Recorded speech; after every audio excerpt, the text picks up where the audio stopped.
বন্ধুরা, যারা আছো আইএনসি স্পিকারের মধ্যে ১২০ ওয়াট আরএমএস পাওয়ার খুঁজতেছেন, তাদের জন্য আমরা নিয়ে এসেছি ব্যাসরুবের এক পেয়ার স্পিকার।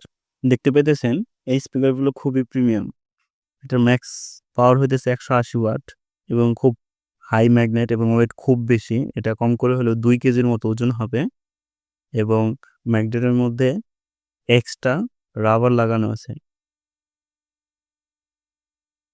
এবং এটার মেটালটা খুবই হেভি মানের মেটাল। এই এক সেটের সাথে আরও পেয়ে যাবেন আপনারা এই যে এরকম ২টা নেট এবং ২টা স্পিকার, কিছু ওয়্যার এবং কিছু স্ক্রু। যারা এই স্পিকারগুলো খুঁজতেছেন তারা আমাদের সাথে যোগাযোগ করুন হোয়াটসঅ্যাপ অথবা মেসেঞ্জারে। আর অর্ডার করে ফেলুন এক্ষুনি, স্টক লিমিটেড। ধন্যবাদ।